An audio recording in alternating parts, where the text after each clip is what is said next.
उस दिन हमने शायद वहां तक कर लिया था जब मैंने आपको डेटा टाइप्स बता दिए थे, टाइप्स ऑफ वेरिएबल नहीं बताए थे। अभी मैंने आपको टाइप्स ऑफ वेरिएबल बताया ना कि कितने टाइप के वेरिएबल्स होते हैं, मैंने आपको उस दिन बता दिया था, यहाँ पर डेटा टाइप्स बता दिए थे मैंने उस दिन आपको, ये वाला, ये बता दिया था मैंने। चलो स्टार्ट करते हैं आज। Types of variable in Java, क्या स्टार्ट करते हैं, types of variable in Java.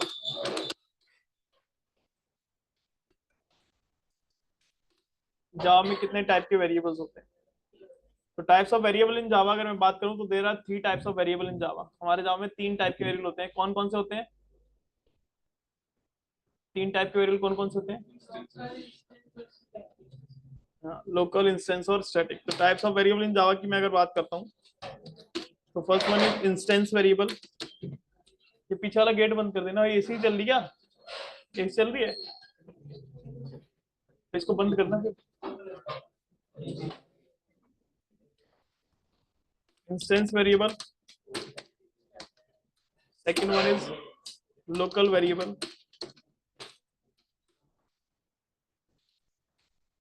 Local variable and third one is static variable.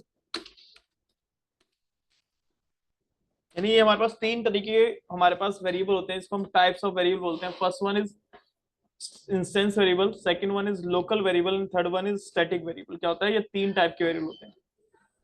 अगर मैं बात करता हूँ यहाँ पर फर्स्ट वेरिएबल की यानी इंस्टेंस वेरिएबल की, किसकी बात करते हैं हम? इंस्टेंस वेरिएबल की अगर हम बात करते हैं तो इंस्टेंस वेरिएबल कौन सा होता है? अ वेरिएबल, यानी इंस्टेंस वेरिएबल वो होता है जो वेरिएबल हमारे क्लास के अंदर होता है, जो वेरिएबल हमारे क्लास के ब्लॉक के अंदर होता है बट मेथड के बाहर होता है। तो a variable declared, a variable declared inside the class block but outside the method block. A variable declared inside the class block but outside the method block. That variable is known as instance variable. क्या होता है वो हमारा? Instance variable होता है। That variable is known as instance variable. कैसा variable होता है वो? इंस्टेंस। यानी इंस्टेंस मैंने बताया था आपको, इंस्टेंस हमारा क्या होता है? Instance is equal object. आप चाहे इंस्टेंस बोलो, इंस्टेंस हमारा सिनोनिम होता है। इंस्टेंस इज इक्वल होता है किसके? ऑब्जेक्ट के। अगर मैंने एक क्लास के 10 इंस्टेंस क्रिएट करी है तो मैंने उस क्लास के 10 ऑब्जेक्ट क्रिएट कर दिए। यानी इंस्टेंस मतलब किसको बिलोंग करता है? ऑब्जेक्ट को बिलोंग करता है। किसको बिलोंग करता है? ऑब्जेक्ट को। तो a variable declared inside the class block but outside the method block, that variable is known as instance variable. क्या होता है वो हमारा? इंस्टेंस वेरिएबल होता है। जैसे कि एग्जांपल अभी मैं करके दिखाता हूं। सेकंड वन आता है हमारा यहाँ पर क्या? Local variable. क्या होता है हमारा? Local variable. A variable declared inside the method block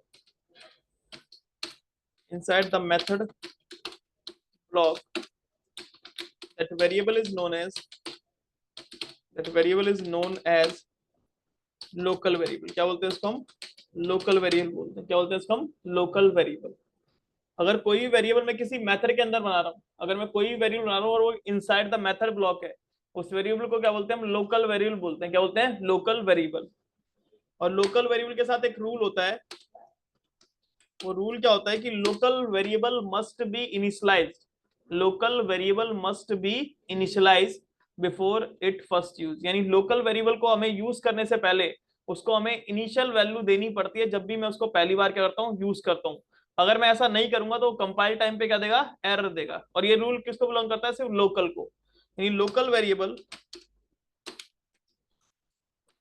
must be initialised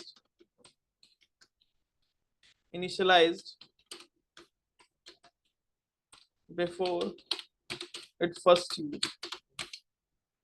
ठीक है, ये अभी मैं रूल इन सबको फॉलो करके दिखाता हूं अभी। तीसरा होता है हमारा स्टैटिक वेरिएबल। क्या होता है हमारा? Static variable. अगर मैं बात करूं, स्टैटिक वेरिएबल भी वह वेरिएबल होता है जो क्लास के ब्लॉक के अंदर ही होता है और मेथड के बाहर होता है। बट उसके साथ आगे क्या लगा होता है, स्टैटिक कीवर्ड लगा होता है। क्या लगा होता है, static keyword. A variable declared inside the class block but outside the method block. A variable declared inside the class block but outside the method block, that variable is known as static, inside the class block but outside the method block, using static keyword,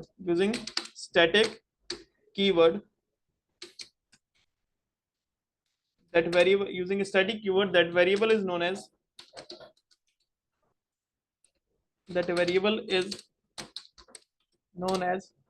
static variable. क्या बोलते हैं इसको हम, static variable बोलते हैं। क्या बोलते हैं, स्टैटिक वेरिएबल।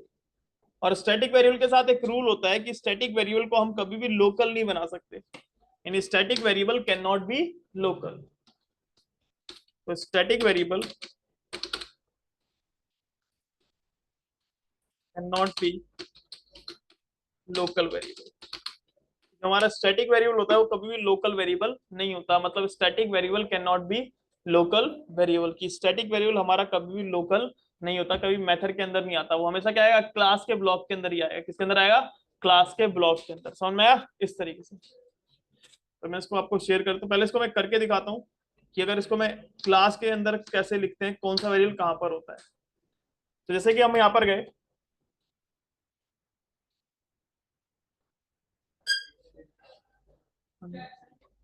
तो अगर मैं यहाँ पर जाता हूँ, जैसे मैंने यहाँ पर एक क्लास बनाई, क्या बनाई मैंने यहाँ पर, एक क्लास टेस्ट वेरिएबल के नाम से। किसके नाम से, टेस्ट वेरिएबल। मैंने एक टेस्ट वेरिएबल के नाम से एक क्लास बनाई। अब जैसे इसके अंदर अगर मैं इंस्टेंस वेरिएबल की बात करता हूँ, किसकी बात करता हूँ मैं, इंस्टेंस वेरिएबल। तो अगर मैं यहाँ पर इंस्टेंस वेरिएबल की बात करता हूँ, तो अगर मैं यहाँ पे लिखता हूँ इंट नम एक वेरिएबल लिया, ठीक है, स्ट्रिंग नेम ले लिया, एक वेरिएबल ले लिया, फ्लोट प्राइस ले लिया। ये जो मैंने वेरिएबल लिए, ये वेरिएबल अभी क्लास के ब्लॉक के अंदर है। किसके ब्लॉक के अंदर है, क्लास के ब्लॉक के अंदर। इसके अंदर मैंने एक पब्लिक स्टैटिक वॉइड मेन बनाया। क्या बनाया, पब्लिक स्टैटिक वॉइड मेन, और स्ट्रिंग args, ऐसे मैंने यहाँ पर स्ट्रिंग एज आर्गुमेंट पास किया। और यहाँ पर इसके अंदर मैंने एक वेरिएबल लिया इंट प्राइस के नाम से। किसके नाम से, या फिर मैं यहाँ पर लेता हूँ डबल मार्क्स के नाम से। और मैंने यहाँ पर एक को वेरिएबल बनाया कैर ch। तो देखो, अ variable declared inside the class block, ये मेरा क्लास का ब्लॉक है। ये किसका ब्लॉक है, हमारे क्लास का ब्लॉक। और ये किसका ब्लॉक है, ये मेथड का ब्लॉक है। ये किसका ब्लॉक है, मेथड का ब्लॉक।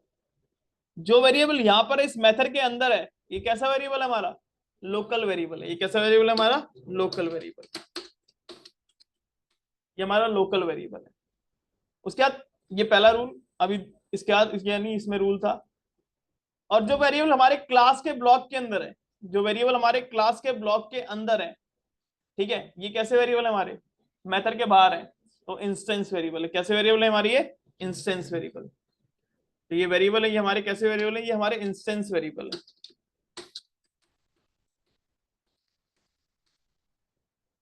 अगर मैं यहीं पे एक वेरिएबल बनाता हूं,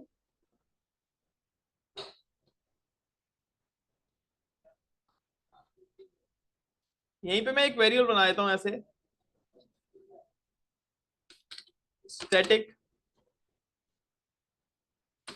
डबल num2 के नाम से।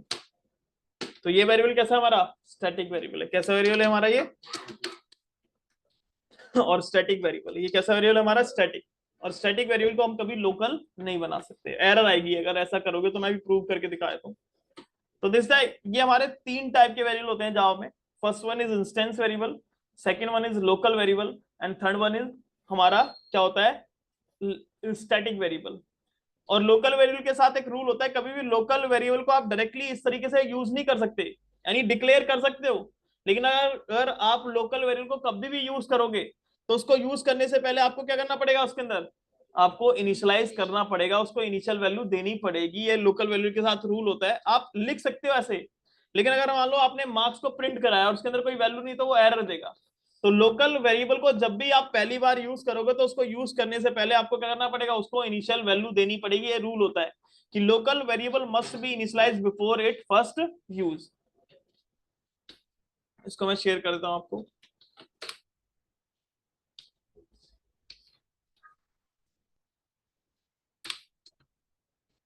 ठीक है, इस तरीके से।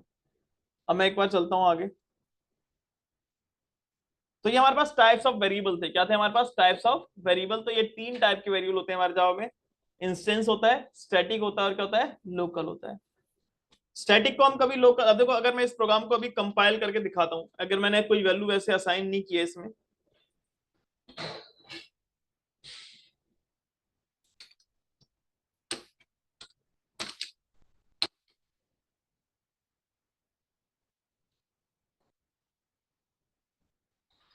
तो लिखता हूं जावा सी टेस्ट वेरिएबल।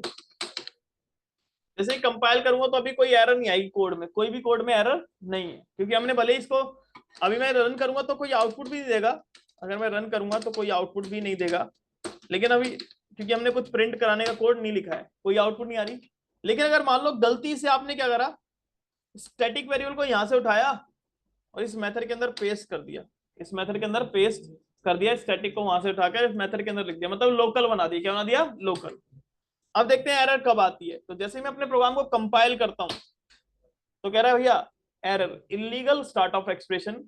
आप कभी भी कोई स्टैटिक कीवर्ड से स्टार्ट, आप कभी भी किसी वेरिएबल को, आप लोकल वेरिएबल को कभी स्टैटिक नहीं बना सकते। ये कंपाइल टाइम पे एरर देगा कि static variable can not be local, कि हमारे जो स्टैटिक वेरिएबल होता है वो कभी लोकल वेरिएबल नहीं होता। समझ में आया? इस तरीके से कि अगर मेरा कोई भी वेरिएबल है स्टैटिक है तो वो कभी भी लोकल नहीं हो सकता। वो कहां गए तुम्हारे साथ? तीन तीन और थे ना? हाँ, ठीक है। तो कभी भी हमारा लोकल वेरिएबल नहीं हो सकता है। समझ में आया? तो static variable can not be local.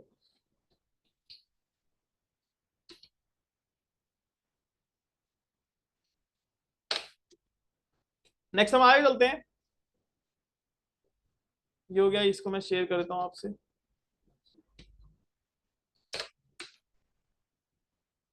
अब मैं कुछ रूल्स एंड रेगुलेशन लिखवाता हूँ अलग अलग वेरिएबल्स के अकॉर्डिंग क्या क्या होते हैं रूल्स फॉर इंस्टेंस वेरिएबल। तो हमारे पास एक टेक्नोलॉजी में क्या होता है कि हमारे जावा में ना कोई भी ग्लोबल वेरिएबल नाम का कॉन्सेप्ट नहीं होता है। सी सी प्लस में ग्लोबल वेरिएबल होता है, बट जावा में ग्लोबल वेरिएबल नाम का कोई भी कॉन्सेप्ट नहीं होता। जावा में तीन ही होते हैं, इंस्टेंस होता है, लोकल होता है और स्टैटिक होता है। क्या होता है? इंस्टेंस होता है, लोकल होता है और क्या होता है? स्टैटिक। तो अगर मैं बात करता हूँ यहाँ पर, रूल होता है कि रूल क्या होता है कि हमारे जावा में नो कॉन्सेप्ट ऑफ, हमारे जावा में किसी भी वेरिएबल की कोई गार्बेज वैल्यू नहीं होती।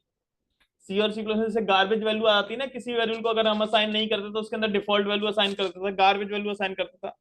तो जावा में कोई भी किसी वेरिएबल की कोई गार्बेज वैल्यू नहीं होती, यानी no concept of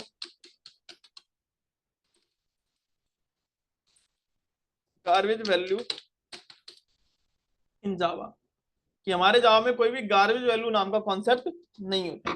no concept of garbage value in Java.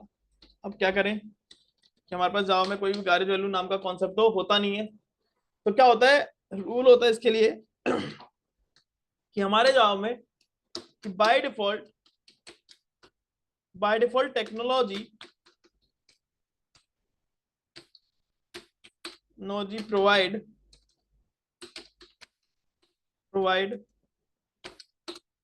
Default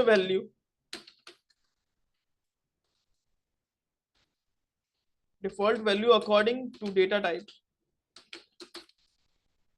according to data type. By default technology provide करती है default value according to data type, जिस डेटा टाइप के अकॉर्डिंग, यानी चाहे इंट है तो जीरो है, स्ट्रिंग है तो नल है। ये मैं अभी प्रिंट करा के दिखाता हूँ। तो हर एक डेटा टाइप की एक टेक्नोलॉजी करती है, एक डिफॉल्ट वैल्यू दे रखी होती है। जावा में कोई गार्बेज वैल्यू नाम का कॉन्सेप्ट नहीं होता, यानी गार्बेज वैल्यू कोई कॉन्सेप्ट नहीं होता है जावा में। हर एक डेटा टाइप की होती है एक डिफॉल्ट वैल्यू होती है। क्या होती है? Default value according to data type. This rule belongs to only, और ये जो रूल है ये सिर्फ जो डिफॉल्ट वैल्यू मिलती किसको है, this rule belongs to this rule belongs to only class level variable. और ये जो रूल है ये सिर्फ और सिर्फ किसको बिलोंग करता है? क्लास लेवल वेरिएबल को बिलोंग करता है। किसको बिलोंग करता है? क्लास लेवल वेरिएबल को। यानी ये जो रूल है ये सिर्फ और सिर्फ क्लास लेवल वेरिएबल को बिलोंग करता है। मतलब जो डिफॉल्ट वैल्यू है वो सिर्फ और सिर्फ किसको दी जाएगी? क्लास लेवल वेरिएबल को। लोकल वेरिएबल की कोई डिफॉल्ट वैल्यू नहीं होती, क्योंकि लोकल वेरिएबल को यूज करने से पहले हमें उसे इनिशियल वैल्यू देनी पड़ती है, उसको इनिशियलाइज करना पड़ता है। उसकी कोई डिफॉल्ट वैल्यू कॉन्सेप्ट यानी डिफॉल्ट वैल्यू नहीं होती। ठीक है, इस तरीके से। तो हमारे में हर एक, अब कैसे होती है वो मैं करके दिखाता हूँ प्रोग्राम के थ्रू। देखो क्या होता है। मान लो यहाँ पर थोड़ा सा ऑब्जेक्ट भी बताऊंगा। तो जैसे मान लो यहाँ पर मैंने एक क्लास बनाई टेस्ट डिफॉल्ट वैल्यू के नाम से। हमारे जावा में हर चीज क्लास के केस में आती है, तो क्लास बनानी पड़ती है। तो यहाँ पर मैंने अलग अलग डेटा टाइप ले लिया, जैसे बुलियन ले लिया, बुलियन बी ले लिया, बाइट B1 ले लिया, शॉर्ट S ले लिया, ठीक है, इंट I ले लिया, लॉन्ग L ले लिया। इसके बाद अगर मैं बात करता हूं यहाँ पर मैंने यहाँ पे कर दिया क्या, मैंने फ्लोट F ले लिया, डबल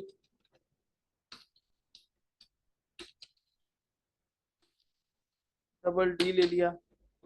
और अगर मैं बात करता हूँ यहाँ पर क्या, यहाँ पर मैंने स्ट्रिंग लिया स्ट्रिंग नेम ले लिया। ये डिफॉल्ट वैल्यू जो मिलती है वो क्लास लेवल वेरिएबल को मिलती है। यहाँ पर मैंने लिखा है क्लास लेवल वेरिएबल। मैंने ये कोई नहीं लिखा कि इंस्टेंस या स्टैटिक, मैंने क्या लिखा है क्लास लेवल वेरिएबल। मतलब जो भी वेरिएबल क्लास के ब्लॉक के अंदर होगा उसको डिफॉल्ट वैल्यू मिल जाएगी। क्लास के ब्लॉक के अंदर वाले, यानी क्लास के ब्लॉक के अंदर जो भी हो, चाहे वो स्टैटिक हो चाहे वो इंस्टेंस हो, उससे कोई फर्क नहीं पड़ता। हर किसी की, यानी जो क्लास के ब्लॉक के अंदर है उसको हमें डिफॉल्ट वैल्यू हमारी मिल जाएगी। उसके अलावा लोकल को तो बिल्कुल नहीं मिलती। लोकल को यूज करने से पहले इनिशियलाइज करना पड़ता है। अगर मैं यहाँ पर स्टैटिक भी बना दूंगा, स्टैटिक इन प्राइस, ये हमारा ऐसे चलेगा। ठीक है, तो टेस्ट डिफॉल्ट वैल्यू हो गया। अब अगर मैं बात करता हूं, यहाँ पर मैंने पब्लिक स्टैटिक वॉइड मेन बनाया।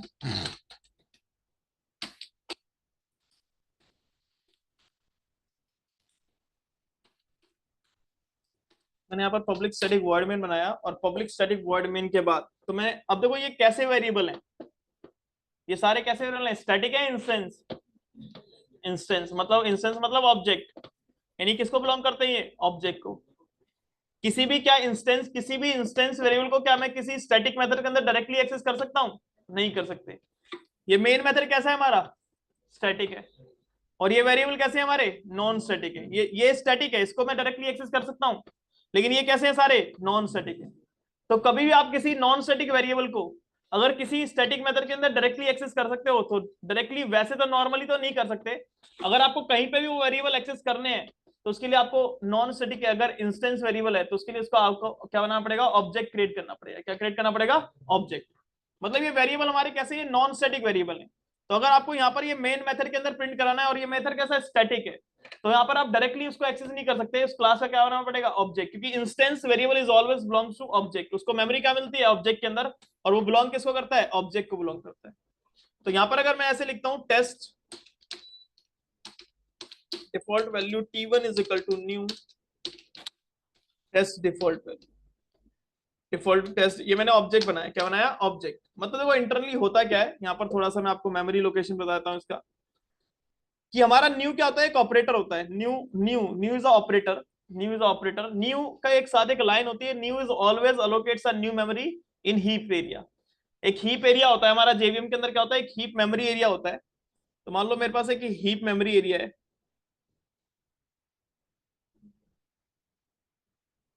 ये हीप एक मेमोरी एरिया है। तो जो न्यू ऑपरेटर होता है उसको हमेशा वो करता है हीप के अंदर रन टाइम पे। रन टाइम पे मतलब रन टाइम पे क्या करता है? एक बफर क्रिएट करता है। रन टाइम पे एक नई मेमोरी एलोकेट करता है यहाँ पर ही। तो ये रन टाइम हमारा रन टाइम बफर है, और ये जो रन टाइम पे बफर बनता है इसी को हम ऑब्जेक्ट बोलते हैं। क्या बोलते हैं इसको? हम ऑब्जेक्ट। ये जो रन टाइम पे बफर क्रिएट होता है इसी को क्या बोलते हैं? हम ऑब्जेक्ट बोलते हैं। क्या बोलते हैं? ऑब्जेक्ट। तो जितने भी हमारे इंस्टेंस वेरिएबल होते हैं, इंस्टेंस वेरिएबल, उन सबको मेमोरी कहाँ मिलती है? हमारे इस ऑब्जेक्ट के अंदर। जितने भी हमारी क्लास के इंस्टेंस वेरिएबल होते हैं उन सबको मेमोरी कहाँ मिलती है, हमारे इस ऑब्जेक्ट के अंदर मिलती है। कहाँ मिलती है, इस ऑब्जेक्ट के अंदर। तो जितनी भी मेरी क्लास के इंस्टेंस वेरिएबल हैं उन सबको मेमोरी कहाँ मिली, यहाँ पर इस ऑब्जेक्ट के अंदर ऐसे मेमोरी मिल जाएगी। अभी हमने कोई इसके अंदर ना वैल्यू असाइन करी है, मतलब अब ये ऑब्जेक्ट है। अच्छा एक बात हो, मैंने अगर हमारी ये मेमोरी क्रिएट हुई है तो इस मेमोरी का कोई ना कोई एड्रेस भी होगा, लेकिन जावा कभी पॉइंटर को सपोर्ट नहीं करता, तो जावा में कोई एड्रेस नाम का कॉन्सेप्ट नहीं होता। तो जावा में न्यू ऑपरेटर जब भी एक बॉक्स क्रिएट करता है तो उसकी एक आईडी जनरेट करता है। क्या जनरेट करता है, उसकी एक आईडी।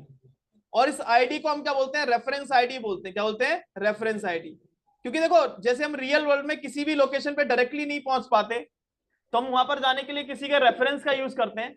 वैसे ही अगर मेरे को इस बॉक्स तक पहुंचना है तो इस बॉक्स तक पहुंचने के लिए मेरे को एक आईडी की रिक्वायरमेंट होती है, और इस आईडी को क्या बोलते हैं, हम रेफरेंस आईडी बोलते हैं। यानी इसी को इसलिए इसको भी क्या बोलते हैं हम, रेफरेंस आईडी। ये रेफरेंस आईडी जनरेट किसने करी है, न्यू ने। किसने जनरेट करी है, न्यू ने। तो ये न्यू के आगे ये ऑपरेटर कौन सा, ये असाइनमेंट ऑपरेटर है। और असाइनमेंट ऑपरेटर की वर्किंग क्या होती है, राइट टू लेफ्ट। कैसे चलता है वो, राइट से लेफ्ट में हर एक बार। तो जो ये रेफरेंस आईडी यहाँ पर इंटरनली जनरेट हुई है, तो वो रेफरेंस आईडी इंटरनली अगर यहां पर भी आएगी न्यू के पास, तो कहां चली जाएगी, यहां पर T1 में। मतलब T1 एक मेरा कोई प्रिमिटिव वेरिएबल नहीं है। T1 हमारा कैसा है, नॉन प्रिमिटिव वेरिएबल। कल मैंने डेटा टाइप बताए थे ना, प्रिमिटिव डेटा टाइप्स और non primitive class data type. जैसे आपको मैं इमेज दिखा देता हूं।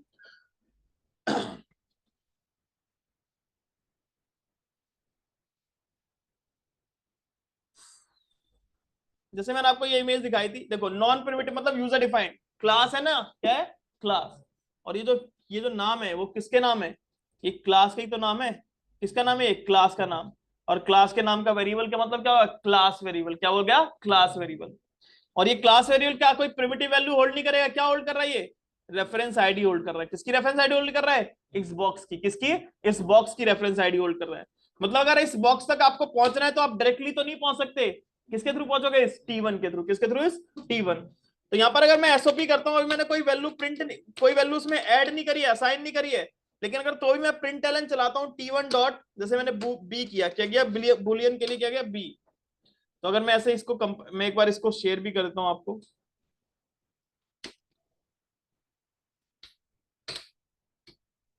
तो जैसे यहां पर मैंने T1 डॉट बी लिखा, उसके बाद मैं, सॉरी,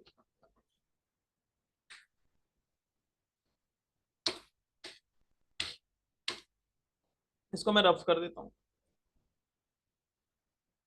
तो मैंने T1 के ऊपर B1 कर दिया, फिर T1 डॉट एस कर दिया, फिर T1 डॉट आई कर दिया। ये सारे वेरिएबल हैं जो ये वाले हैं, है ना। हमने इनमें कोई वैल्यू असाइन नहीं किया, बस मैं इसको प्रिंट करा रहा हूं। तो देखते हैं डिफॉल्ट वैल्यू क्या प्रिंट होती है।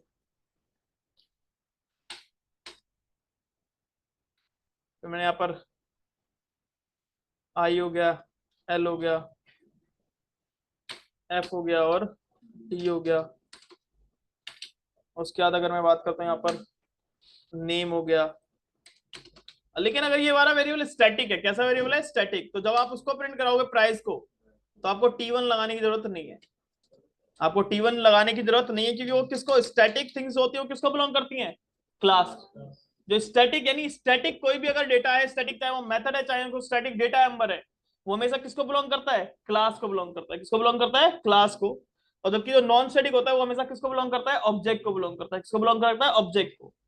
तो उसको एक्सेस करने के लिए तो ऑब्जेक्ट बनाना पड़ेगा, बट लेकिन स्टैटिक को एक्सेस करने के लिए हमें कोई ऑब्जेक्ट बनाने की जरूरत नहीं पड़ती। तो अगर मैं इसको सेव करके चलाता हूं तो देखते हैं डिफॉल्ट वैल्यू क्या होती है अकॉर्डिंग टू डेटा टाइप, हर एक उसकी।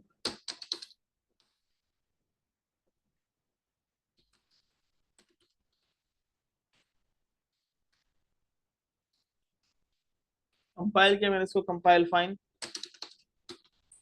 जावा टेस्ट डिफॉल्ट। यहाँ पर बुलियन की डिफॉल्ट वैल्यू क्या होती है, फॉल्स। इंट की 0, बाइट की 0, शॉर्ट की 0, इंट की 0 और लॉन्ग की 0। जो फ्लोट है उसकी क्या होती है, 0.0। डबल है उसकी क्या होती है, 0.0। स्ट्रिंग है, स्ट्रिंग की डिफॉल्ट वैल्यू, स्ट्रिंग एक क्लास है, तो क्लास का अगर कोई ऑब्जेक्ट होता है उसकी डिफॉल्ट वैल्यू क्या होती है, नल। और जो हमारा स्टैटिक इंट है वो तो प्राइस है, उसकी भी डिफॉल्ट वैल्यू क्या होती है, 0। तो हमने कोई वैल्यू असाइन नहीं करी है। तो अगर अपने जावा में अगर आप कोई भी कोई क्लास लेवल वेरिएबल होते हैं, अगर उनको आप कोई वैल्यू असाइन नहीं करते हो तो उनको अकॉर्डिंग टू टेक्नोलॉजी करते हैं, उनको अकॉर्डिंग टू डेटा उनको वैल्यू से असाइन कर देती है। लेकिन अगर मैं यहीं पे मान लो एक वेरिएबल बनाता हूँ यहाँ पर डबल नम, अच्छा अभी मैं इस प्रोग्राम को चलाता हूँ तो अभी कोई एरर नहीं देगा, अभी कोई एरर नहीं देगा, बिल्कुल एरर नहीं देगा, हमारा प्रोग्राम जैसा चल रहा था चलेगा। लेकिन अगर मान लो मैं यहाँ पर एसओपी करता हूँ और इस नम को प्रिंट करता हूं तो अब आउटपुट क्या देगा? अगर मैं एसओपी करता हूं और इस नम को प्रिंट करता हूं तो आउटपुट क्या आएगी? Default value. लेकिन यहां पर एरर देगा। डिफॉल्ट वैल्यू इसकी क्यों आएगी? ये तो लोकल वेरिएबल है, ये तो कैसा है? Local variable. क्या कह रहा है? Variable num might not have been initialized. भैया ये तो इनिशियलाइज ही नहीं है, क्योंकि ये वेरिएबल कैसा है? ये लोकल वेरिएबल। कैसा वेरिएबल है ये? Local variable. तो लोकल वेरिएबल के साथ मैंने आपको रूल बताया था कि local variable must be initialize before it first use. भाई जब भी आप इसको यूज करोगे, इसको यूज करने से पहले आपको करना पड़ेगा, उसको इनिशियलाइज करना पड़ेगा। बिना इनिशियलाइज के आप इसको यूज नहीं कर सकते। समझ में आया? इस तरीके से अब अगर चलाओगे तो चल जाएगा। आ रहा है ना ऊपर 0.0, मैंने सिर्फ 0 डाला है, लेकिन वो डबल है, डबल में तो क्या करेगा? 0.0 देगा। समझ में आया? इस तरीके से, यानी लोकल वेरिएबल को यूज करने से पहले आपको हमेशा उसको इनिशियल वैल्यू देनी पड़ेगी। विदाउट इनिशियलाइजेशन आप उसको यूज नहीं कर सकते, कोई प्रॉब्लम नहीं है। समझ में आया? इस तरीके से। नेक्स्ट हमारे पास रूल आता है कि भाई अगर हम आगे चलते हैं तो रूल्स फॉर इंटीजर लिटरल क्या होता है? Rules for integer literals. अब यहां पर एक वर्ड आया लिटरल्स। क्या है एक वर्ड? लिटरल्स। देखो लिटरल्स कुछ नहीं होते।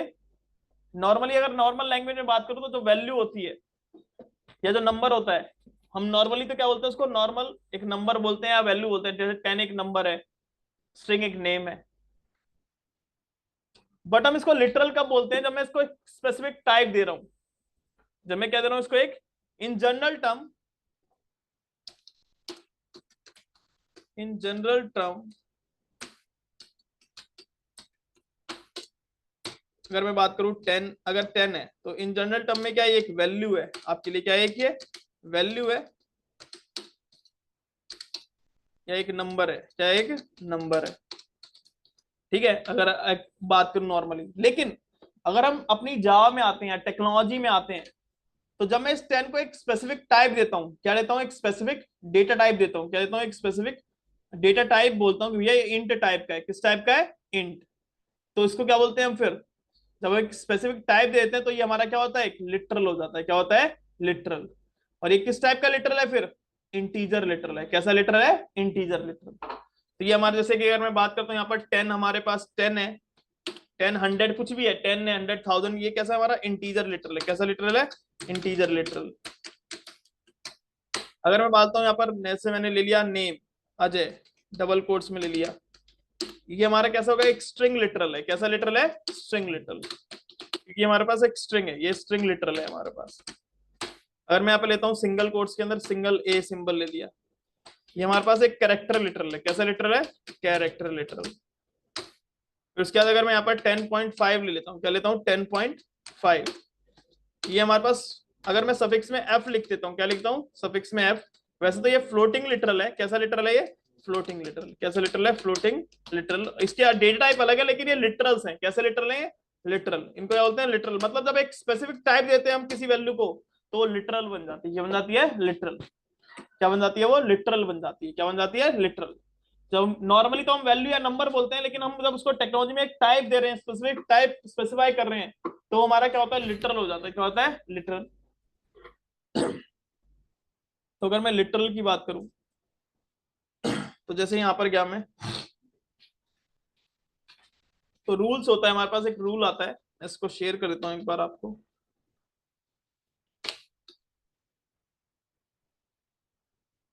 इसको मैं रिमूव कर देता हूं एक बार।